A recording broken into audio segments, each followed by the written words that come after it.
बिस्मिल्लाहिर्रहमानिर्रहीम, अस्सलाम वालेकुम। Live with doctor Shahid Masood के साथ मैं हूं सुमेरा सलीम। राज्य सुप्रीम कोर्ट में 3 जजेस की खाली नशिस्तों पर तकर्री के मामले पर 3 नामों की मंजूरी दे दी गई है, जबकि जस्टिस मोहसिन अख्तर कियानी साहब ने आज एक केस की समाअत के दौरान रिमार्क्स दिए कि जजेस समेत कोई कानून से बालातर नहीं है, इदारे जो है अपनी हदूद में रहते हुए काम करें। इसके अलावा मुतनाज़ा ट्वीट के हवाले से बानी PTI को शामिल तफ्तीश किया गया और अडियाला जेल में जो है उनसे तफ्तीश की गई थी। इसके अलावा भी दीगर मौज़ूआत पर आज हम गुफ्तगू करेंगे। स्टूडियो में हमारे साथ मौजूद है डॉक्टर शाहिद मसूद। अस्सलाम वालेकुम डॉक्टर साहब। वालेकुम जी, आपको भी डॉक्टर साहब, वज़ीर आज़म शहबाज शरीफ साहब से चीनी वज़ीर आज़म की मुलाकात हुई है और ये यकीन दहानी करवाई गई है कि CPEC को अपग्रेड करके ताउन बढ़ाया जाएगा। सदर से मुलाकात हुई है, प्रेसिडेंट शी जिनपिंग से, और वज़ीर आज़म से भी हुई, और फिर उसके बाद प्रेसिडेंट शी जिनपिंग से उनकी मुलाकात हुई, और काफ़ी तवील, और दोनों तरफ से वफूद थे, और उसमें वज़रा भी थे, आर्मी चीफ भी थे, और जो प्रीमियर शी जिनपिंग हैं उनके साथ भी उनके वफूद थे, और उसमें यकीनन बहुत सारे अमूर पे बात हुई होगी जी। और उसमें एक जो हमारे सामने अभी तक बात आई है वो ये है कि CPEC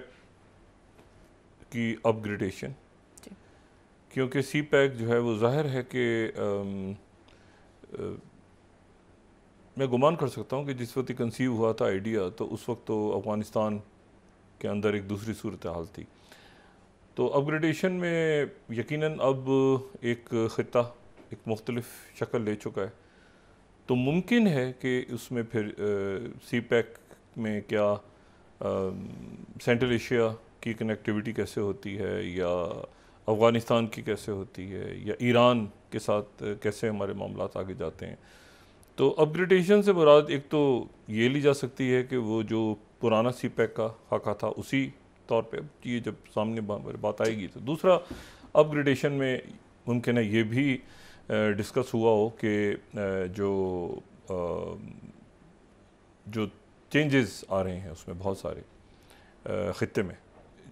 जोग्राफियाई तब्दीलियाँ जो हैं उस हवाले से जियोपॉलिटिकल चेंजेस,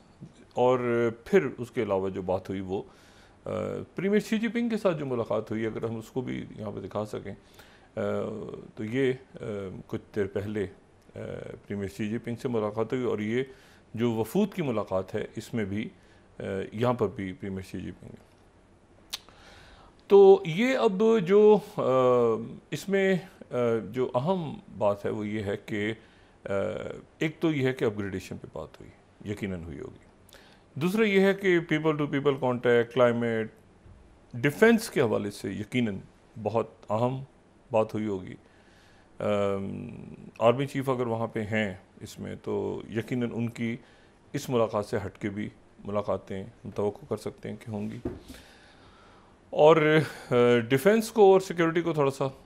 हम मिला भी सकते हैं कुछ जगहों पे, लेकिन कई जगहों पे ये दोनों जो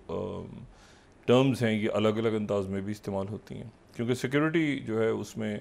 यहाँ पर जो दहशतगर्दी की कार्रवाइयाँ मुख्तलिफ हुई हैं, जिसमें चाइनीज़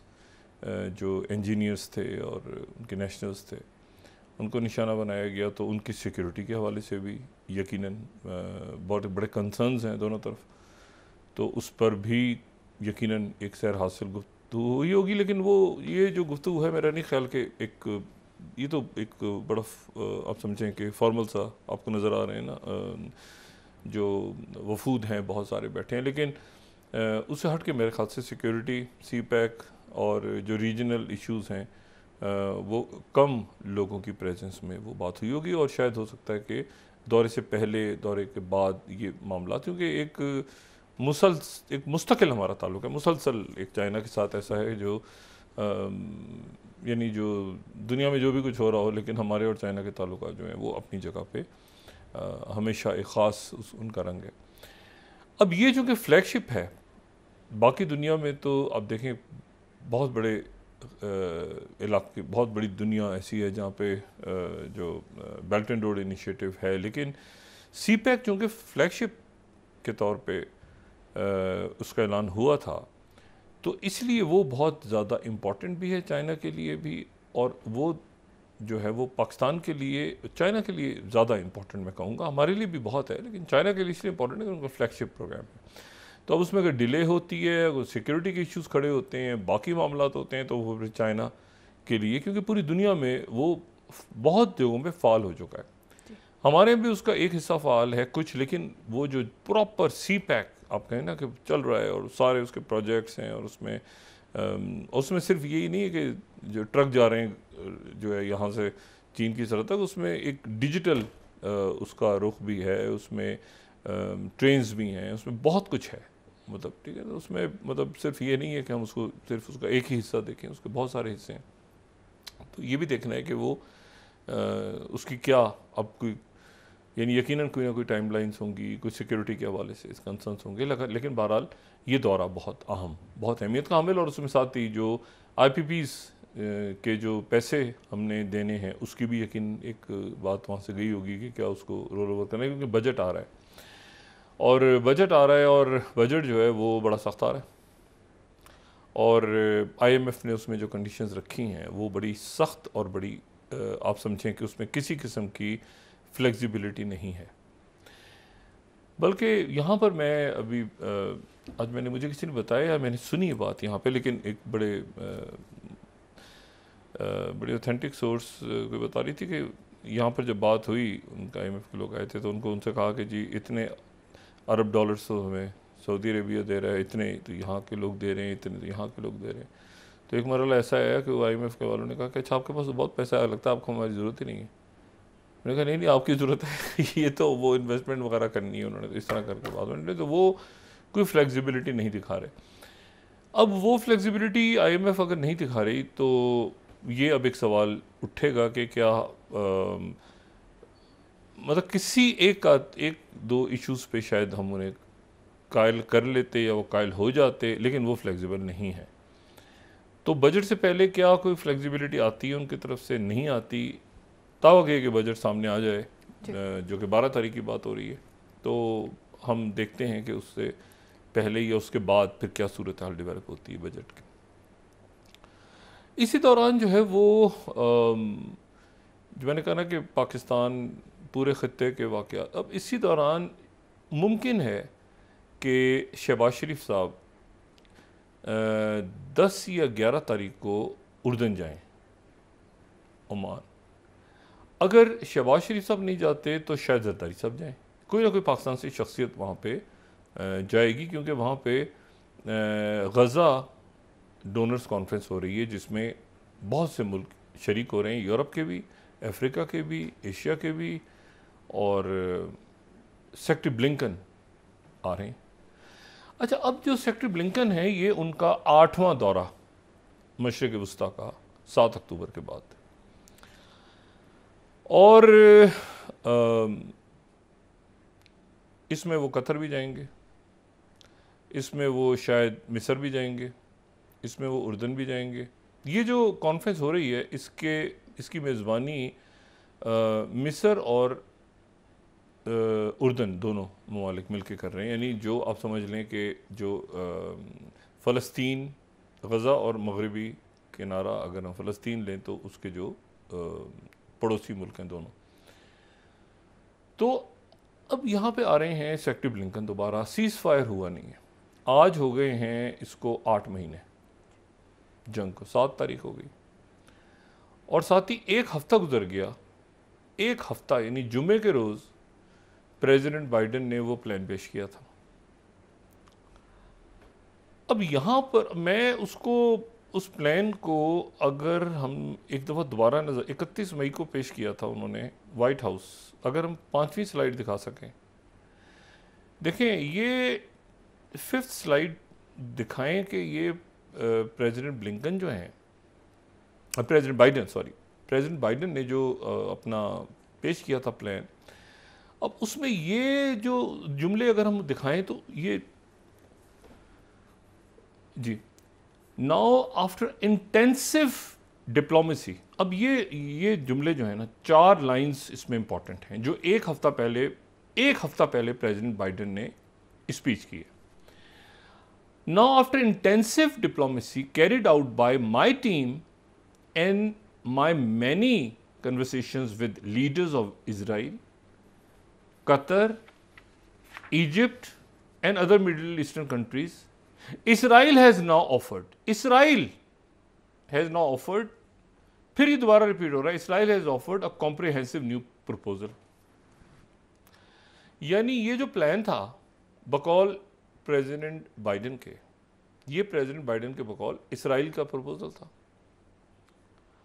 अब प्रपोजल अगर इसराइल का था और हमास ने इसके ऊपर कहा कि हमें कोई इस पे बहुत ज़्यादा इतराज़ नहीं है, एक आध नुक्ते के अलावा कि जिसमें जो है वो कंप्लीट सीज फायर और जो इसराइल डिफेंस फोर्सेस हैं उनका टोटल कंप्लीट विड्रॉल और इस तरह करके, लेकिन निगोशिएशंस इस पे हो सकती थी। अब ये जो है ये एक हफ्ते के दौरान आज तो दोबारा वहाँ पे क़यामत आई और कुछ देर पहले तो वो गज़ा के अंदर वो सेंट्रल गज़ा कभी नॉर्थ में जाते हैं, कभी रफ़ा के ऊपर, कभी वो कह रहे हैं फिलडेल्फिया कंट्रोल पे दोबारा काबू कर लिया है। इजिप्ट जो है वो उसके ऊपर कभी ज़ाहिर है एक पूरी जंग छेड़ने से रोक रहा है, मुल्क भी रुक रहे हैं और इस वक्त क्योंकि जंग अगर छिड़ गई तो फिर उसमें कौन कहाँ गया और उसमें स्टेट एक्टर्स और नॉन स्टेट एक्टर्स और ये सारा तो उसको कंटेन, लेकिन 8 महीने हो गए। अब ये है कि सेक्रेटरी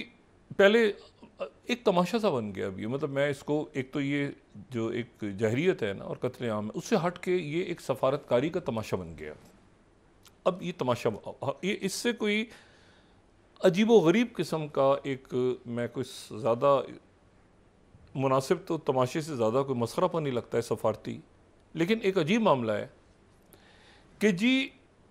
अमेरिकन प्रेसिडेंट मुझे नहीं पता कितनी दफ़ा उन्होंने अमीर कतर से बात की है, उन्होंने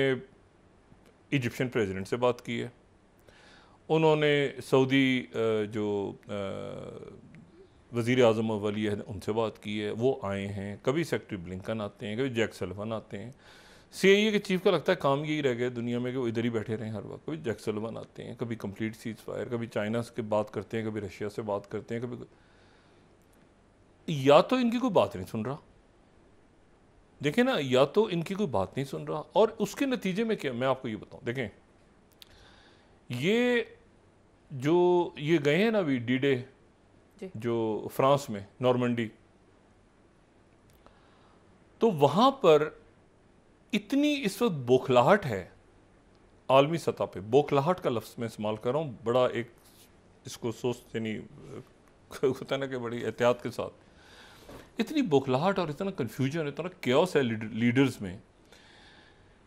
कि वहाँ पर ये मैं प्रेसिडेंट बाइडेन की बात कर रहा हूँ इसलिए क्योंकि मतलब है कि अब क्या बात करेंगे आके सेक्रेटरी ब्लिंकन, वो गज़ा डोनर्स कॉन्फ्रेंस में शरीक होंगे, फिर कतर जाएंगे, फिर हमास के लोग आएंगे, फिर वो कत्लेआम जारी है, फिर वो रफ़ा से उधर घुस गए हैं, उधर वो कभी वो नॉर्थ में घुस जाता है एक बदमस्त हाथी की तरह, इसराइल उधर घुस जाते हैं, उधर घुस जाते हैं, फिर एक कॉल आती है, फिर उसमें सीज़ फायर, फिर प्लान पेश होता है, फिर तो एक जो है ना इसमें एक अजीब किस्म का एक और कत्लेआम जारी है।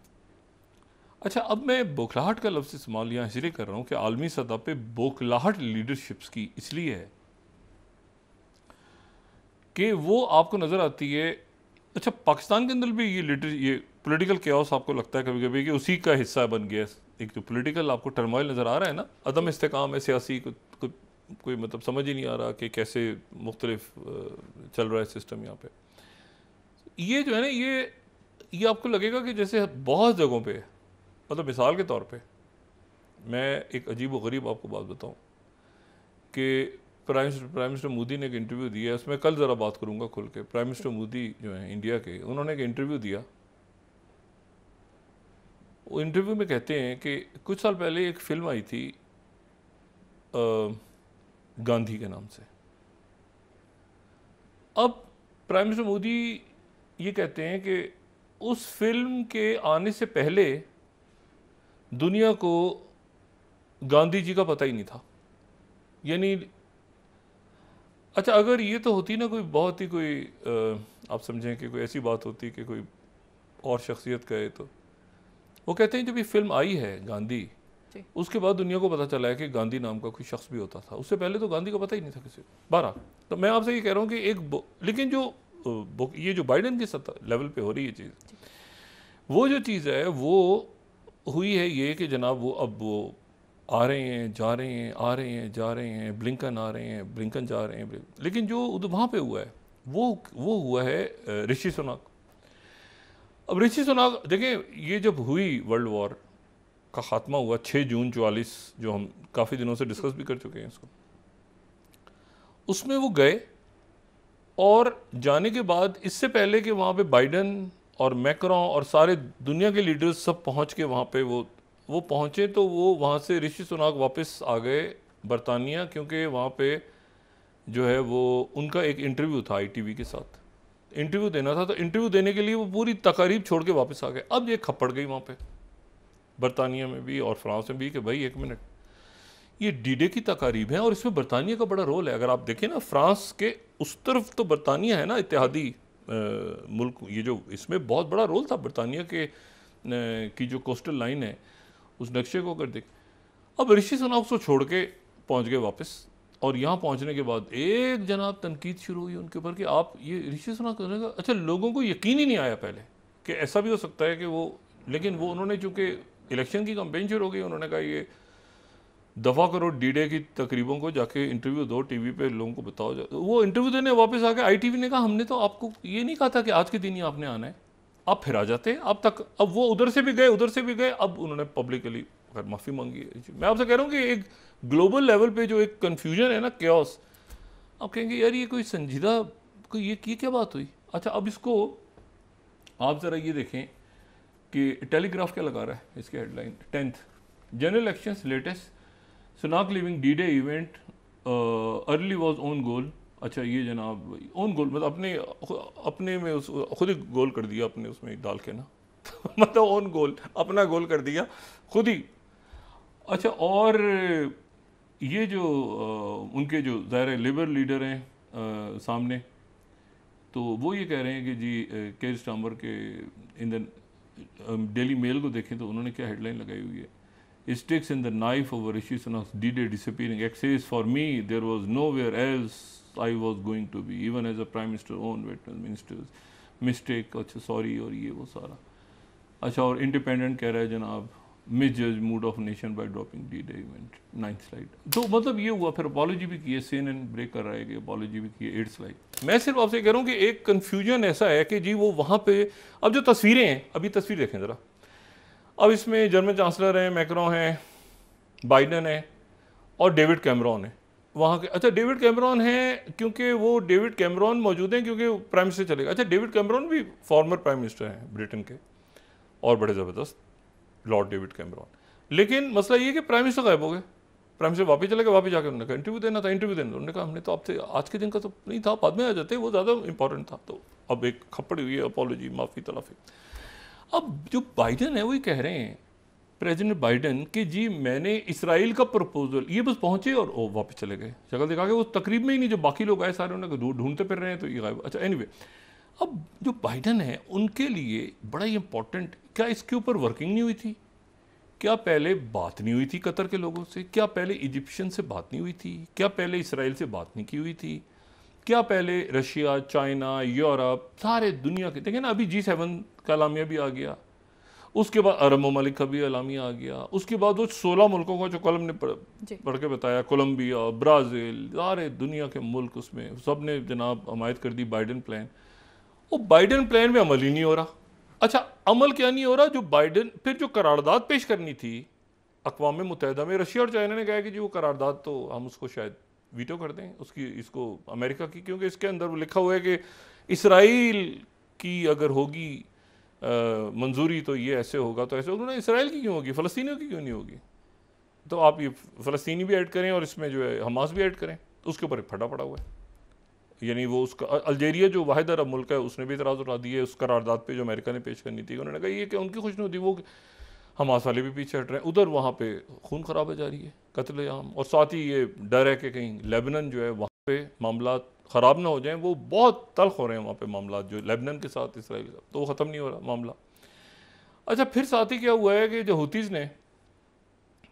हूतीज़ ने जनाब एक पैलेस्टाइन नाम का हाइपरसोनिक मिसाइल टेस्ट करके वो इलाद की जो बंदरगाह है वहाँ पे उसको गिरा दिया या फायर किया उस तरफ, 1 या 2 फायर उन्होंने किए हैं, और ये हाइपरसोनिक मिसाइल्स हैं। अब इनके बारे में जनाब एसोसिएटेड प्रेस ये कह रहा है 14,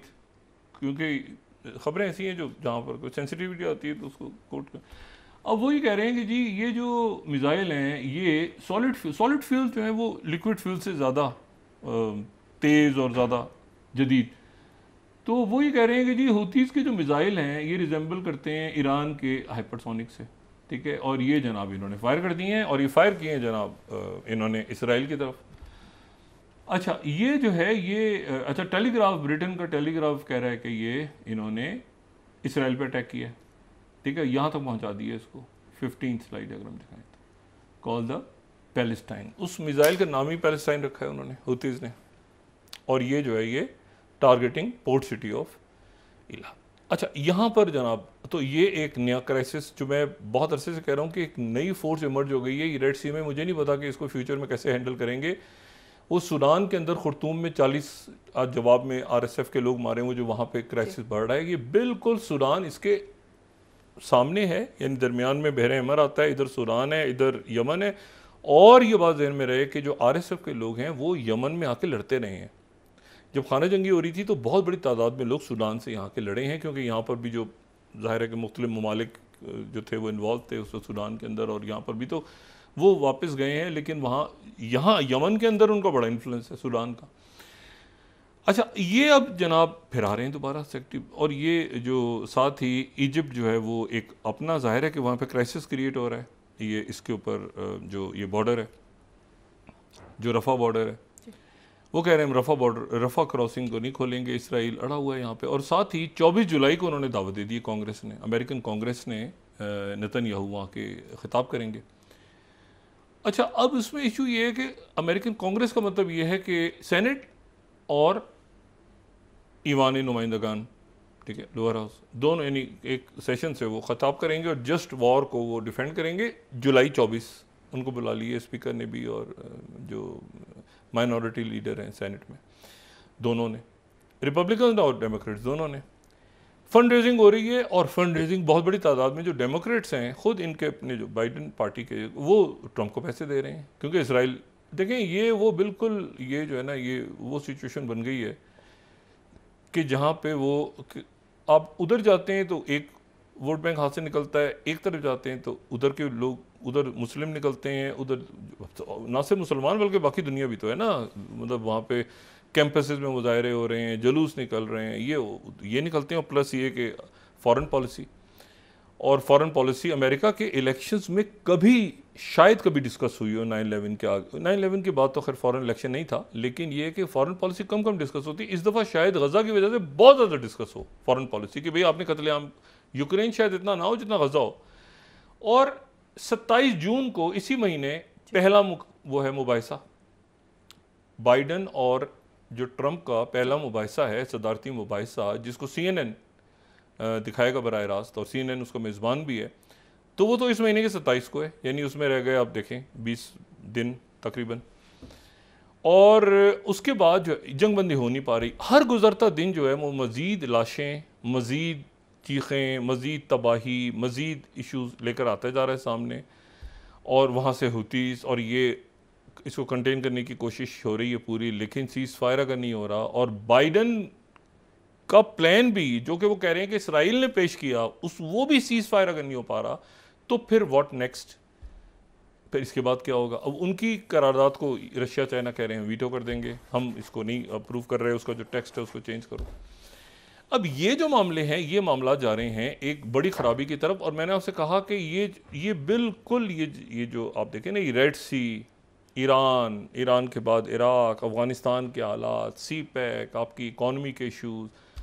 जो वाहिद चीज़ इस वक्त नहीं होनी चाहिए थी वो होना चाहिए था आपका कि आपकी पॉलिटिकल स्टेबिलिटी हो, क्योंकि हर चीज़ उससे वाबस्ता है। जो वाहिद चीज़ नहीं आ पा रही, जो कि मैन मेड है, जिसका कोई ताल्लुक नेचर से नहीं है, मदर नेचर का कोई ताल्लुक नहीं है इससे, वो जो है वो है आपकी पॉलिटिकल स्टेबिलिटी, और वो नहीं आ पा रही मुल्क के अंदर। और जब तक वो नहीं आ पाएगी तो आप मुझे बताएं कि किस तरह से एक बड़े फैसले करेंगे मुल्कों के साथ मिलकर। तो आप वक्फा लें, फिर उसके बाद ज़रा बात करते हैं कि ये मामला जो है ये क्या एक्सपेक्ट किया जाए। जी नाज़रीन, वापस आते हैं एक छोटे से ब्रेक के बाद।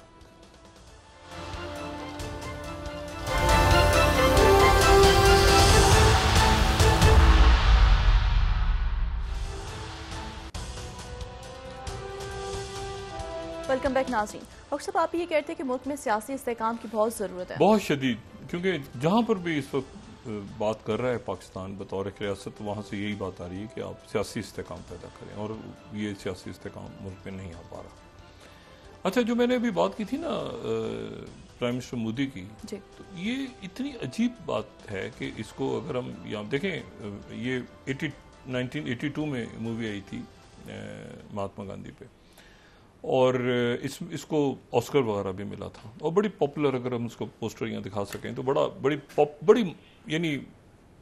ज़बरदस्त मूवी थी वो, और पूरी दुनिया ने उसको देखा। अब वो ये जो बात कह रहे हैं कि जी गांधी, ये इन्होंने आज से ये इलेक्शन कैंपेन में जो बहुत उनके फरमुदात हैं, उसमें एक ये या तो होता ना कि जलसे में कह देते, इन्होंने इंटरव्यू दिया, और अगर हम इंडिपेंडेंट को देखें या वहाँ हिंदुस्तान टाइम्स को देखें, मुझे ये किसी ने आज बताया, तो पहले तो मुझे मेरे लिए बिल्कुल ये बात, मैं इसको तो मतलब मैंने कहा सवाल ही पैदा नहीं होता कि इंडिया का प्राइम मिनिस्टर ही कहे कि गांधी को दुनिया जानती ही इसलिए थी कि वो फिल्म उनकी रिलीज हुई। अगर हम दिखा सकें पेपर्स तो हम फिर आगे निकलते हैं इससे जी। तो फिर मैंने उसके बाद ये देखा, तो Hindustan Times, world got to know Mahatma Gandhi from movie, यानी महात्मा गांधी भाई, ये मूवी से पहले दुनिया को महात्मा गांधी का पता ही नहीं था, यानी उनको पता तब चला जब ये मूवी रिलीज हुई। ये कौन फरमा रहे हैं जनाब मोदी साहब, कांग्रेस हिट्स बैक, ये इलेक्शन के आखिर ये इंडिपेंडेंट में छपा, world didn't know Mahatma Gandhi before Oscar winning film. अब ये जो बातें हैं, ये देखें, कोई दूसरा आदमी कहे कि हमें नहीं पता जी गांधी का, ये पाकिस्तान में कोई हमें कायद आजम का नहीं पता, अजीब हो गरीब, वजीर आजम हो जनाब, world didn't know Mahatma Gandhi till a movie was made about him. ये जो मैंने आपसे कहा ना, ये एक को पता नहीं मैं क्या इसके लफ्ज इस्तेमाल करूं, कंफ्यूजन है, बुखलाहट है, क्या है कि यानी भाई महात्मा, ये जो गांधी उनकी जो है वो साउथ अफ्रीका से लेके और उसके बाद में एसेसिनेशन तक की पूरी मूवी बनी हुई है। वो कह रहे हैं दुनिया में कोई जानता नहीं था, और जो Eton Brooks film is a share मन की बात, नॉन फैक्ट, ये मतलब है कि ये मन की बात थी उसकी, और ये जो है ये गलत था, और दुनिया इसको जानती नहीं थी मोदी को, ठीक है। उसके बाद हंगामा खड़ा हुआ, इलेक्शन इसी में। तो मैं आपको ये बता रहा था, बहरहाल इससे ज़रा निकलते हैं, मैं आपको सिर्फ ये बता रहा था कि जो कन्फ्यूजन है ना इस वक्त, और जो बातें जो हो रही हैं इस वक्त, वो बड़ी अजीब हैं, और जहाँ तो मुल्क बड़ी अच्छी पॉलिसीज़ लेके और बड़े तरीके से आगे निकल रहे हैं, वो इस केओस के अंदर आगे भी बढ़ रहे हैं और तरक्की भी कर रहे हैं, वहाँ के लोग भी, और उनके जाहिर है कि तमाम माशरा उनका, और जो फंस गए हैं मुख्तलिफ इशूज़ में, वो फिर फंस गए हैं, वो किस तरह निकलते हैं अब देखते हैं आने वाले दिन में। लेकिन मैं आपको एक और बात बताऊँ, इसी दौरान एक और डेवलपमेंट बड़ी इंटरेस्टिंग हुई है। रशिया के जो हवाना, ये वही हवाना जिसके हवाना सिंड्रोम और ये सारी बातें चली थी, लेकिन हवाना जो है ये क्यूबा का दारुल हुकूमत है, क्यूबा। और क्यूबा जो है ये, अगर इसको नक्शे पे देखें तो ये इसका जो क्लोजेस्ट जो इसका बॉर्डर है वो 90 माइल्स है सिर्फ फ्लोरिडा से, अमेरिका से। वहां पर रशिया के 4 जनाब जो वेसल्स हैं वो मिलिट्री ड्रिल्स के लिए पहुंच रहे हैं, फौजी मशकों के लिए। रशिया कहां पहुंच रहे हैं? क्यूबा, जो कि अमेरिका के बिल्कुल ऐसे समझ लें जैसे यूक्रेन है, तो इस तरह क्यूबा है। यहां पर मशकें होंगी फौजी, ठीक है,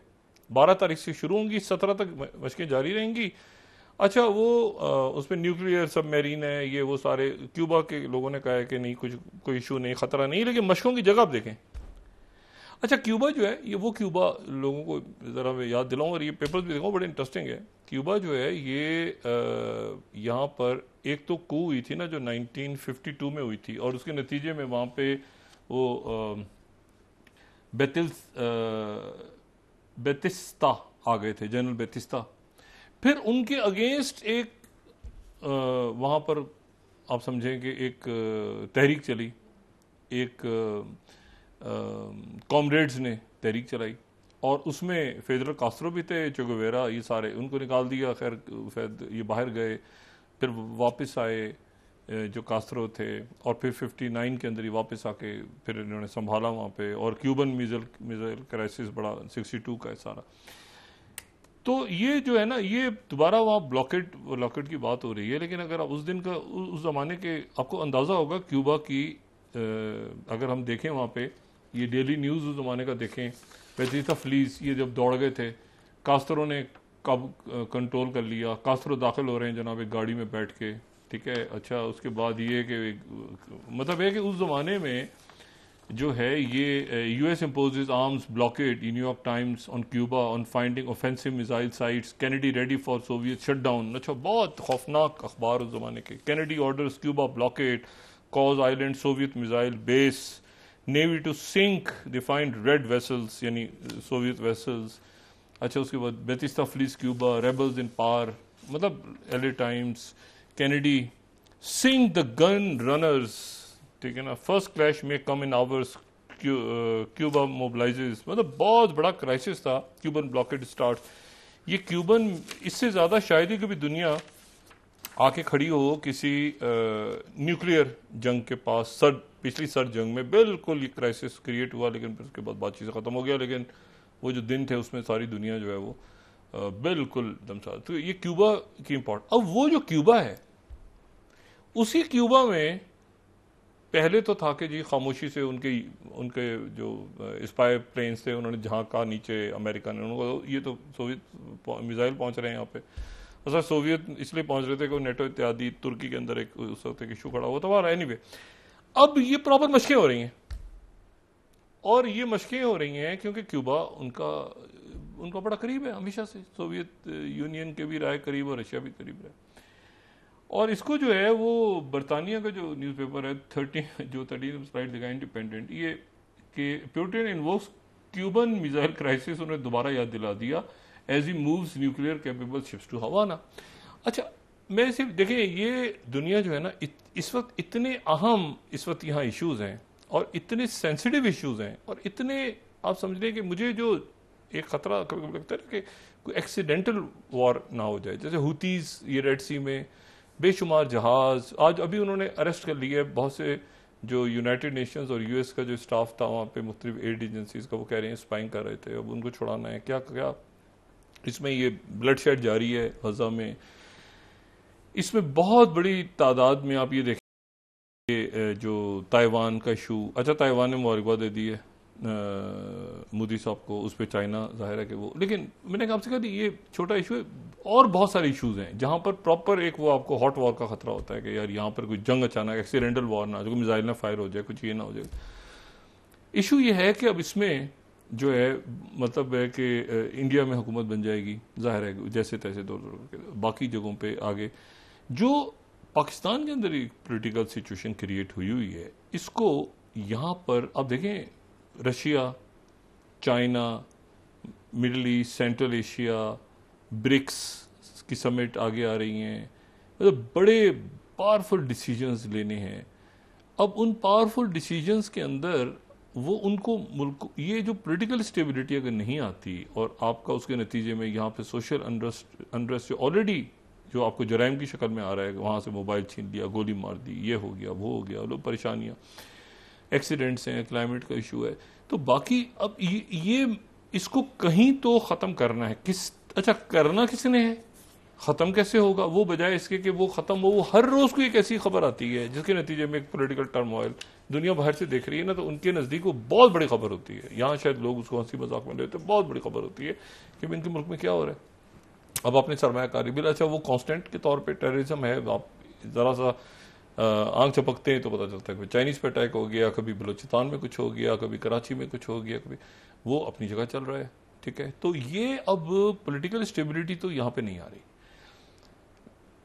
इसको लाना, देखें हुकूमत का काम है स्टेबलाइज करना, हुकूमत का काम है सियासी इस्तेकाम लाना, वैसे तो हर पाकिस्तानी का काम है, लेकिन हुकूमत सियासी इस्तेकाम लाएगी तो माशी आगे तक कर रही है अपनी कोई जो है वो दिखा सकेगी कि भाई हमने तरक्की की है, हमारा कोई प्रोजेक्ट आगे चला है। लेकिन अगर वो